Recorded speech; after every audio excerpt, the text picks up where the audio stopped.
Good day to all of us. We know that this is a historic moment, and we are glad that we're all here to share different views, to share our papers, and to talk about perhaps some of the most important ideas this afternoon. Now, my presentation is entitled A Filipino Model of Epistemic Justification.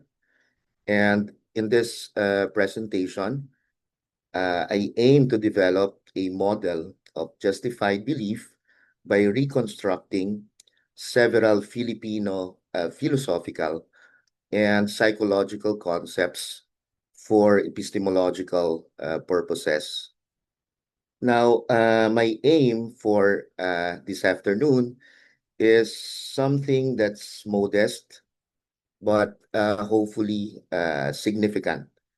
I am not presenting a complete Filipino epistemology or theory of knowledge.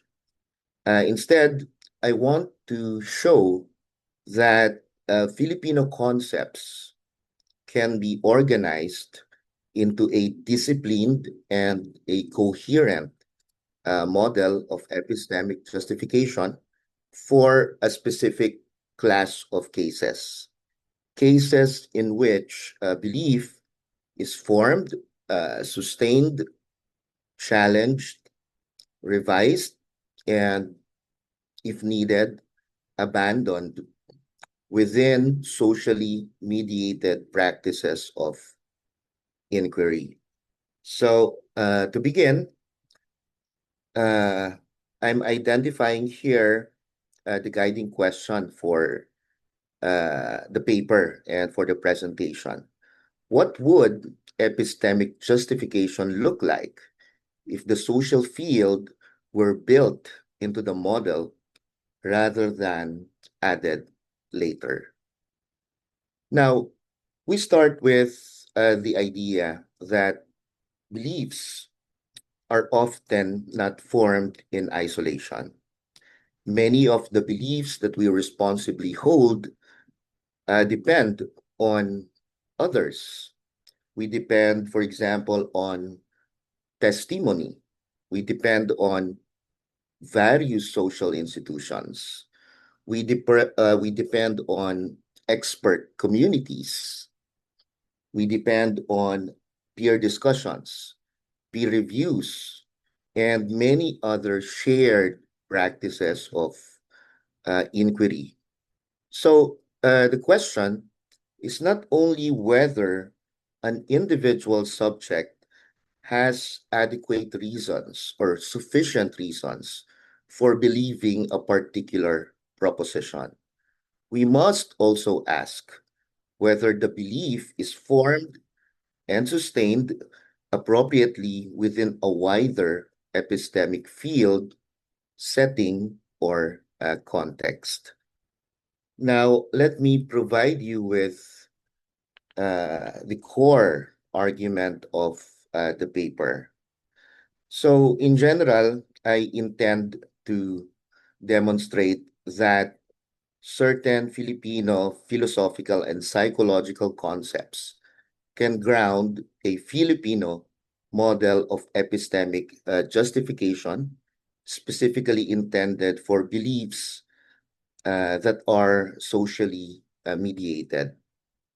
Now, premises 1 and 2, I hope, are not problematic premises. So many of the important cases of belief formation and revision occur within socially mediated practices of inquiry. So that's premise 1. And premise 2 highlights what may be called a bias, no, in relation to traditional epistemology. So contemporary epistemology has this bias toward the individual subject. So when we look at different formulations of accounts involving epistemic justification, we see that the primary unit of analysis is always the individual subject, the individual knower, the individual believer. Now, premise 3 is important because it highlights the argumentative strategy of the paper. So, an adequate account of justified belief in such cases must explain, number one, the field within which belief is formed and assessed. Number two, the answering center within that field. And number three, the norms governing the justified formation and sustaining of belief within that field. And so premises 4 and 5 work precisely so that we can derive or infer letter C, the conclusion that I mentioned earlier. So in general, what I'll be demonstrating for this particular meeting of us, no, is that Filipino concepts can ground a Filipino model of epistemic justification. So, okay, so after providing the core argument of the paper, let's proceed to identifying why individualist accounts or formulations of epistemic justification are not enough. So to avoid any kind of misunderstanding, I am not claiming that standard individualist accounts are false or useless. They ask very important questions. For example, does the subject have adequate or sufficient reasons for believing a proposition? That certainly is a very important question in matters epistemological. Second, does the subject's evidence support the belief? Again, this is a very important question. And number three, are the subject's belief-forming processes reliable? Again, another very important question, especially in terms of assessing whether or not a particular belief that we have is epistemically justified. The difficulty is that in individualist accounts, they tend to underdescribe a lot of things. So, testimony, institutions, expert communities, shared methods and practices. All of these items are, or all of these items play a significant role in the belief formation process and also in the process of justifying the beliefs that we have. So in such cases where beliefs are socially mediated, the question is not merely whether the subject has reasons in private. It is also whether the belief has been formed and sustained appropriately within a practice that is structured by reliance on others, on criticism, on corroboration. And this is important because we don't want to have, for example, echo chambers. So corroboration is, as we will see later on, an important field level requirement for any account or theory of epistemic justification. And of course, the model should also have room for the very process of revising our beliefs in light of new evidence or data. Now, earlier, I've mentioned the criteria for an adequate account of epistemic justification in the context of beliefs that are socially mediated. So number one, the field. Where is the belief formed? Where is it assessed, sustained, and revised? Number two, it must explain the answering center. Who receives the belief? Who weighs it? Who endorses it? Who suspends it? Or who revises it? Again, depending on the circumstances, we can also say who abandons it. And of course, what are the norms governing the justified formation and belief sustaining in that field?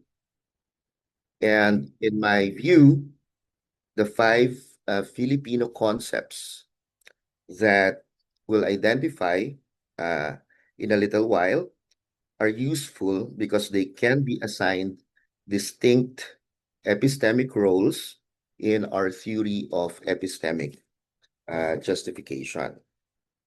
So the model is composed essentially of four layers. So let's start with the structural layer. So here we have the Filipino concepts kapwa and loob. So for different Filipino philosophers, we can't translate these concepts in English without some kind of loss in terms of their meanings. And so different Filipino philosophers may have different formulations or descriptions of kapwa and loob.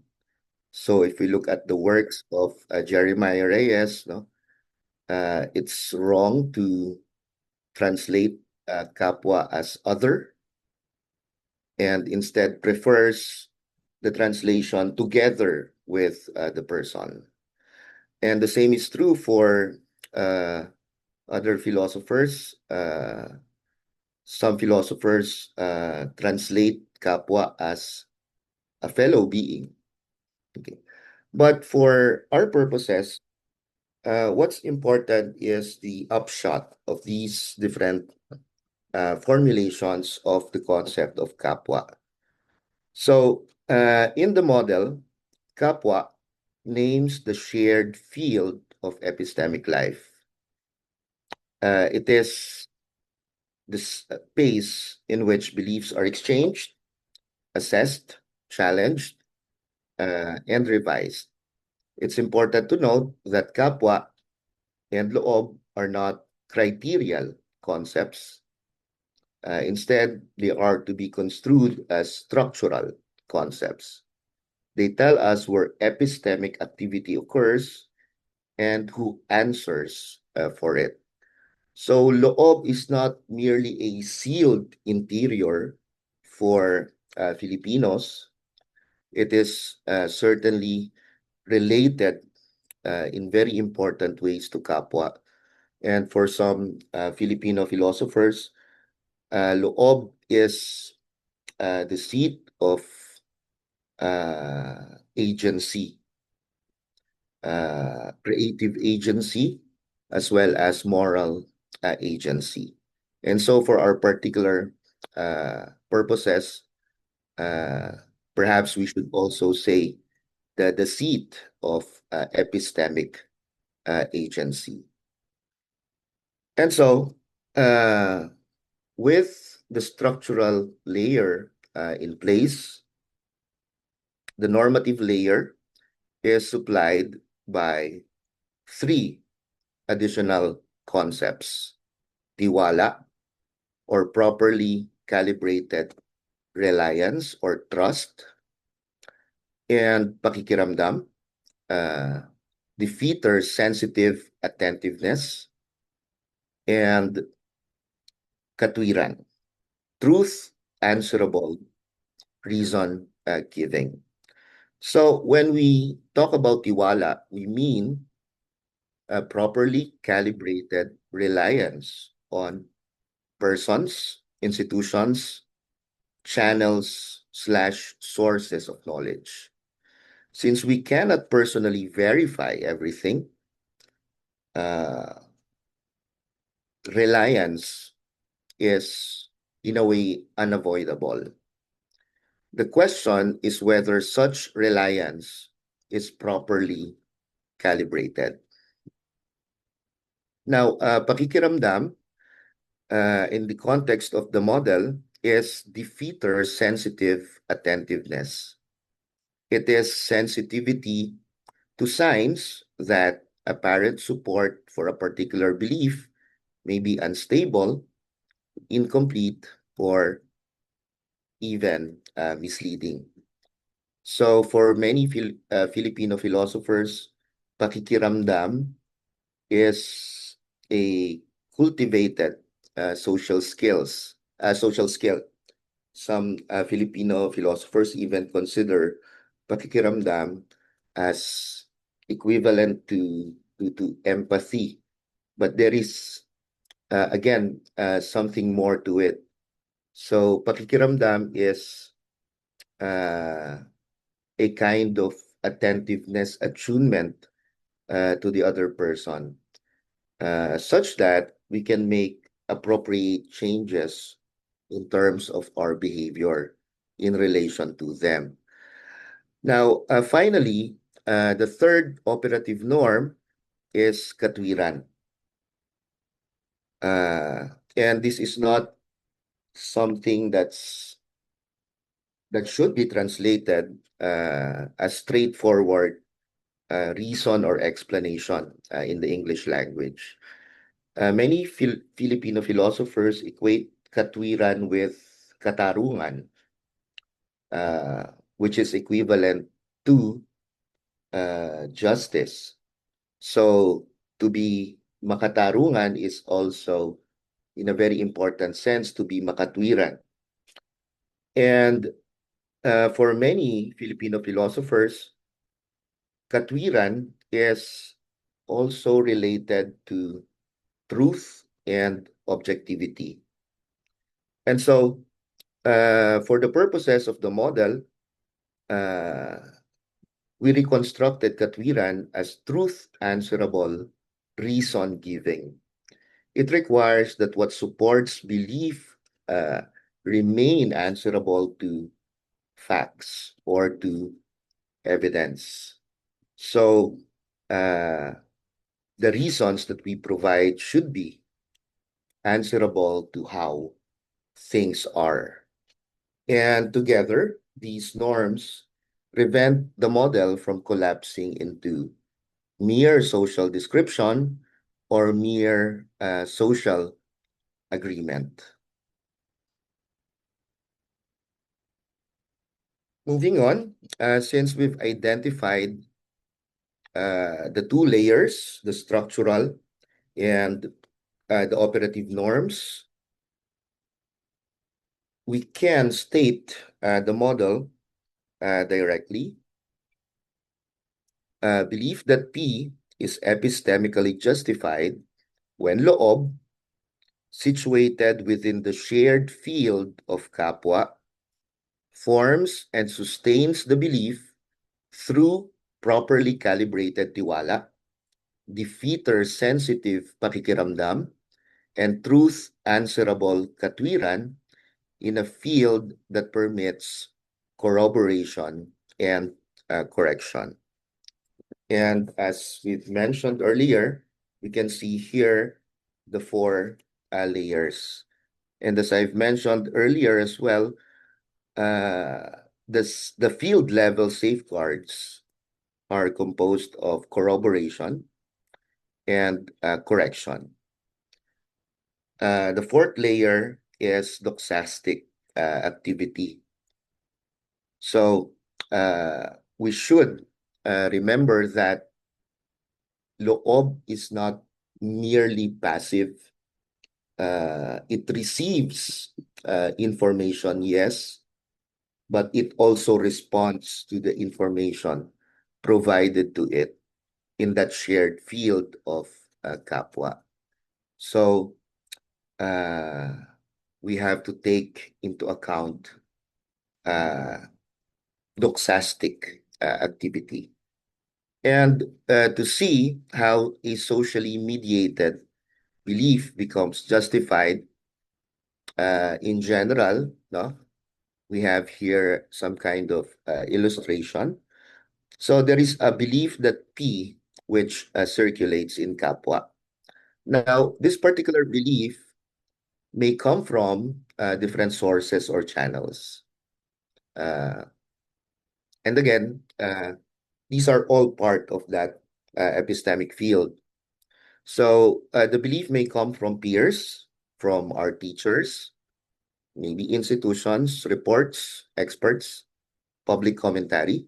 So the belief circulates in this epistemic field. And of course, loob receives uh, this belief that P, no? But at the same time, loob must also respond.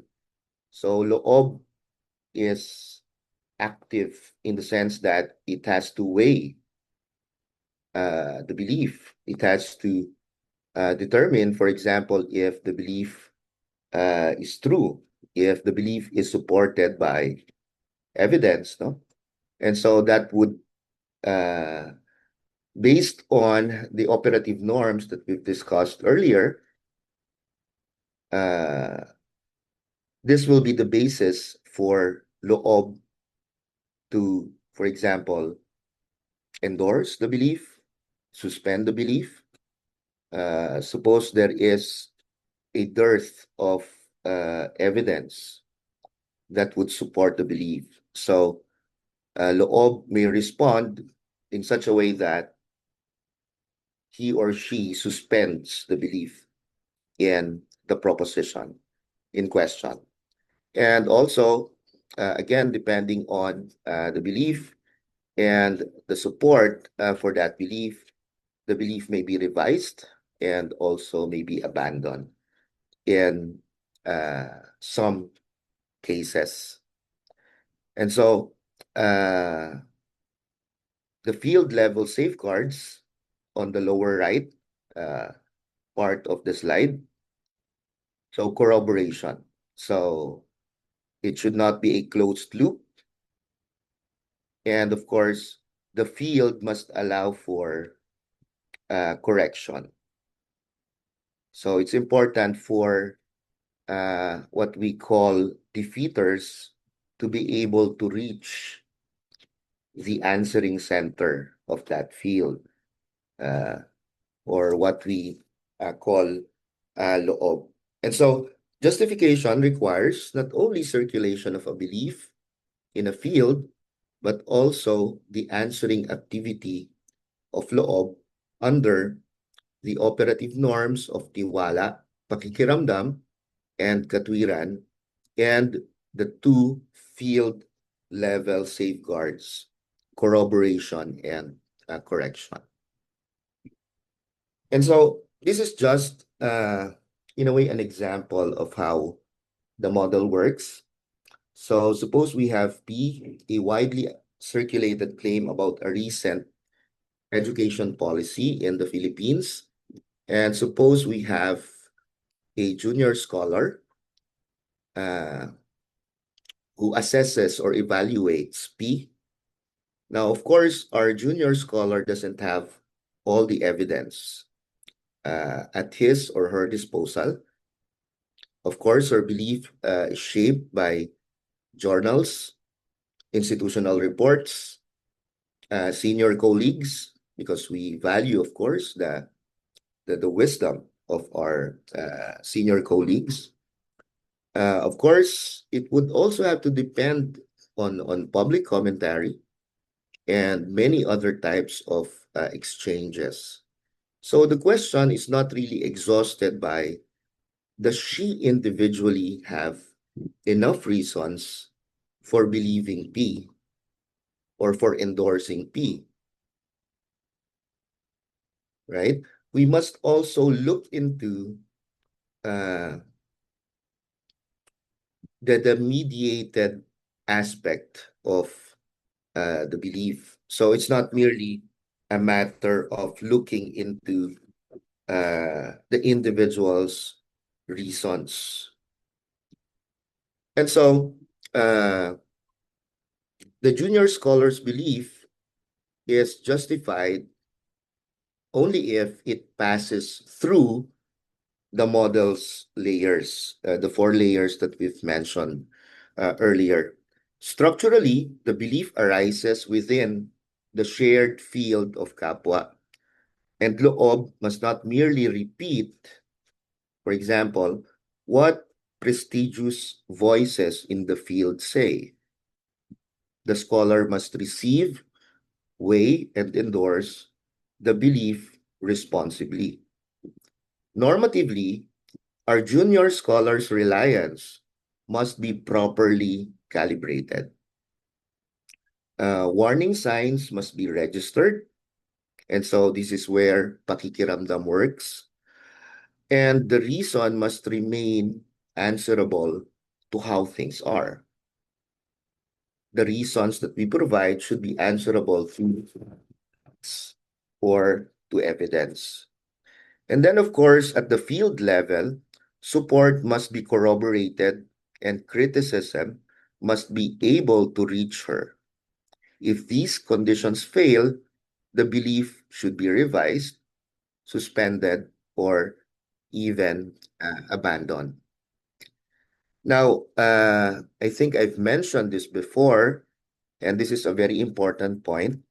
Loob does not merely have beliefs. Loob responds to them. And so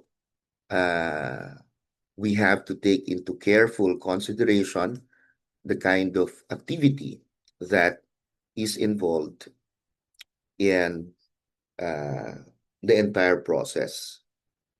And so finally, I'll turn to some objections, and then hopefully I still have some time to wrap things up. Well, the first objection is that maybe the model is too social, right? So it may be too social to remain epistemological. If justification is placed within a social field, does the model become sociology rather than epistemology? The reply is, of course, no. The model does not identify social success with epistemic justification. A belief is not justified simply because it is accepted by a community, an institution, or a group.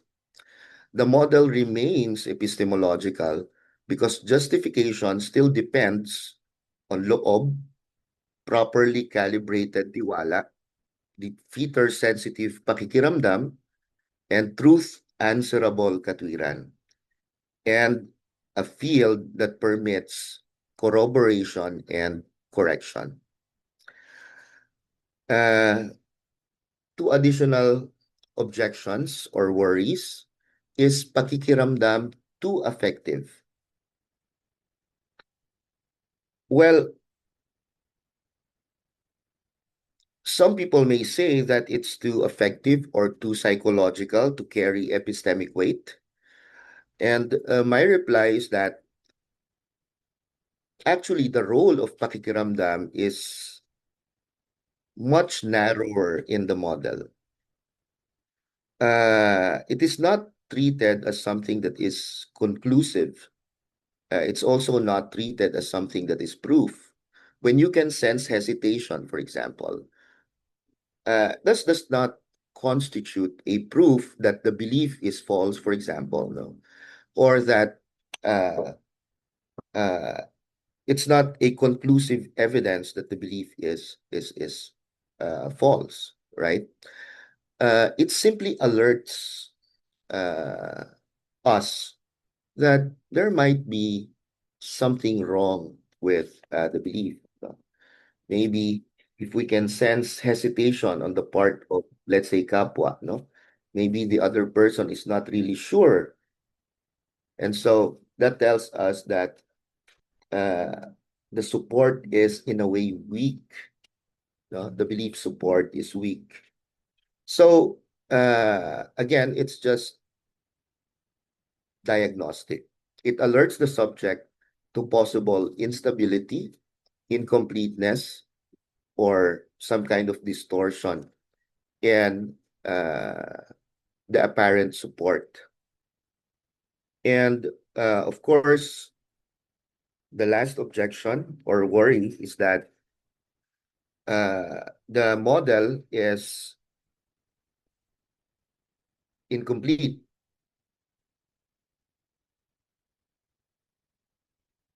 And well, uh, yes, the model is, of course, not a complete theory of all epistemic justification. As I've mentioned earlier, its strength lies in socially mediated beliefs. And I think this is a significant class of cases that is often underdescribed because our usual formulations of epistemic justification, our usual accounts, are narrowly individualist. And so modesty is therefore part of the proposal. It's not meant to be a complete theory of epistemic justification for all uh, cases of belief. So it's only focused on a significant class of beliefs. And so the proposal is therefore to be understood as a disciplined first step, not a finished Filipino epistemology. And so finally, for the conclusion, the paper identifies a class of beliefs that are not well described if we focus only on the isolated individual subject.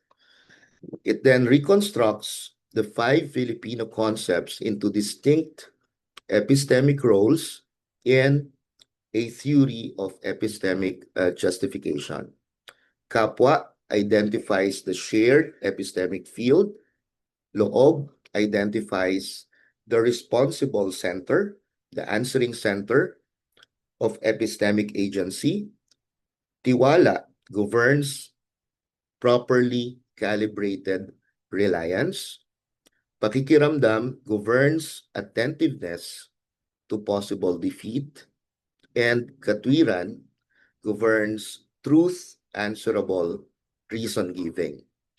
Together, these concepts yield a relational model of epistemic justification without sacrificing normative rigor.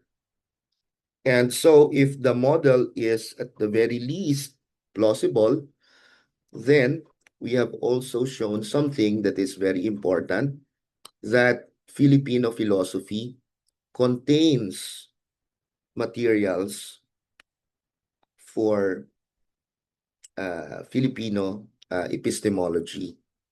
So, again, the result is not a complete Filipino epistemology, but a disciplined first step toward one. Thank you very much. And I am looking forward to a fruitful discussion with you later. Thank you. And Good good morning day to to everyone, those in my time zone, and very good afternoon to our distinguished professors, fellow scholars, and researchers joining from University of Philippines. I would like to start by sincerely thanking our moderator for that kind introduction and facilitating this vital cross-cultural dialogue.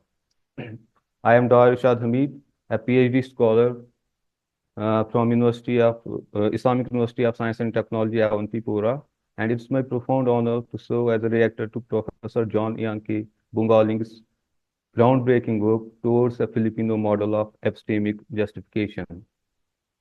My presentation, Resonances and Realities, an Indian philosophical response, aims to engage with this framework by highlighting the deep structural alignments between Filipino and Indian epistemic traditions. Uh, by identifying these parallels, we are not merely engaging in comparative exercise, we are actively mapping the architecture of rigorous global South epistemology. This movement seeks to prove that our traditions possess the conceptual sophistication to address universal questions of knowledge, uh, moving beyond the local cultural descriptions towards a unified framework. Uh, as we transition to our second slide, we must confront the primary target of our critique, the dominant paradigm of individualist epistemology. For centuries, Western thought has largely centered on the Cartesian monad, the isolated subject, or the lone knower. In this atomist view, the burden of justification rests solely within the private confines of individual's mind. Yeah, one is asked only if they are solitary agent for the sufficient internal evidence for belief. However, Professor Bungaling's model invites us to embrace socially mediated inquiry. This is a monumental shift. It acknowledges that the vast majority of our cognitive life is not a solitary venture, but a form sustained and revised within the crucible of group. We exist within a wide, vibrant network where trust, challenge, and corroboration are not distractions from the knowledge, but the very mechanisms of its production. In Indian epistemology, we find a direct, powerful parallel to this by the concept of Shabda, what we call as testimony. Within our tradition, Shabda is recognized as a Pramana, a valid independent means of knowledge. It represents the realization that valid knowledge is frequently a social inheritance, whether it is a word of reliable expert or apta or shared wisdom of the tradition. Shabda teaches us that we do not have to reinvent the wheel of reality in isolation. Just as Bongaling focuses on the circulation of trust within a social setting, the Indian tradition views the reliable word of another as a bridge that extends our epistemic reach far beyond the limits of individual perception.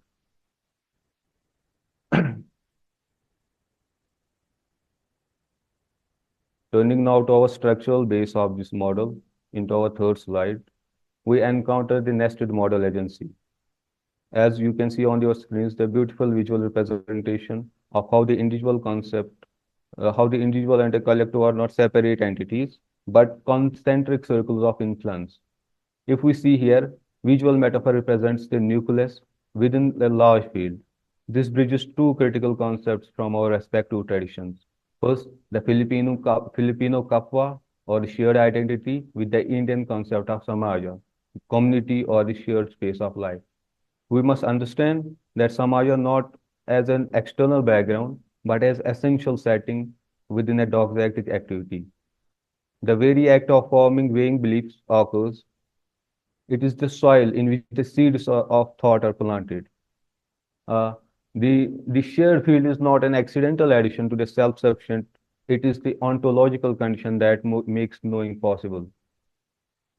Second is the answering center. At the heart of this field lies the answering center. This is the bridge between the Filipino concept of lobe with the Indian Antkarana. Antkarana is the inner instrument comprising of mind, intellect, and ego. Its function is to serve as the responsive nucleus of the system.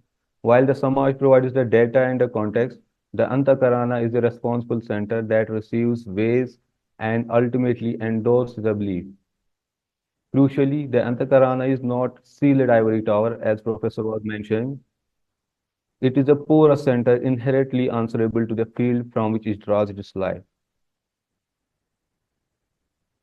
This brings us to our fourth slide, where the theory gains its operative force. How do we ensure that the shared field doesn't become a source of error? as Professor Boongaling identified three unified epistemic functions that are perfectly mirrored in Indian thought. First, we have the connection between Filipino Tiwala and the Indian concept of Shraddha. Uh, in our tradition, Shraddha is often mistranslated as blind faith, but in comparative epistemic context, it is far more rigorous. It is calibrated trust and intersubjective structure of responsibility. It is reliance on others that is properly proportional to their competence, their character, their track record. When we exercise Shraddha, we are not surrendering our intellect. We are making a rational commitment within our network. Second, we bridge the Pakikirandam with the Indian concept of Pratibha. This perhaps is the most nuanced part of our shared architecture. This is an effective cognitive attunement, a diagnostic alert system. For this, we'll take an example. Consider a situation where a group is deciding a course of action. Everyone's logic seems sound, yet you feel a subtle knot in the stomach, an intuitive sense that something is being overlooked. This is pratibha, an intuitive flash of insight or a radar for hidden warning signs before they are explicitly articulated. It is a feeling of an epistemic threat that precedes the knowing of it. Finally, we connect the Katviran with the Indian concept of yukti in Nyaya philosophy. This is the normative anchor of the entire system. While we rely on the trust and intuition, our reasoning must remain strictly answerable to objective reality. In Indian logic, yukti is application of reason to align our beliefs with the world as it is. This is a crucial because it prevents social network from devolving into mob rule or mere echo chamber. Our justification is social, yes. It is always aimed at Brahma, the truth. As we move to our fifth slide, we must confront the realities mentioned in the title. No system is perfect, and Professor Bongaling's model includes vital safeguards. As mentioned, corroboration ensures that support for a belief arises from multiple independent channels rather than mere repetition within a closed circle. Correction, correction ensures that criticism and defeaters can penetrate the shared field, reach the antakarana, prompting a revision of belief. However, a vital question arises here. The question is that in the entrenched societies of social hierarchies, such as caste system in India and patronage networks in Philippines, that disrupt the openness and distort what is deemed credible.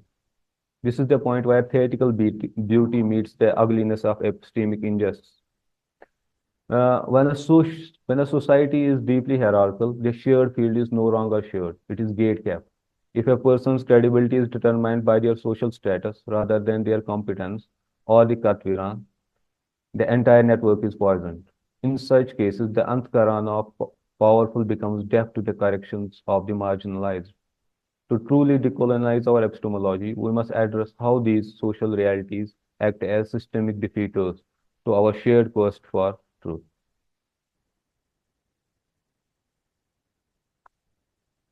Thus, in conclusion, we see that the mapping, these deep structural alignments allow us to move towards a powerful synthesis, resonance or geography. The fact that these are same nested structures, these same norms of trust, intuition, and reason across the Filipino Indian tradition prove that these are not mere local cultural descriptions, they are the universal frameworks for understanding human condition. By positioning these unified frameworks as departure from isolated subject of Western modernity, we take a groundbreaking step towards a decolonizing global South mind. We are proving that we are always known how to know. The final word here must be that knowledge is deeply relational, justification is inherently social, and truth is collectively shared, but it must be individually answered for. Thank you. Thank you for your attention.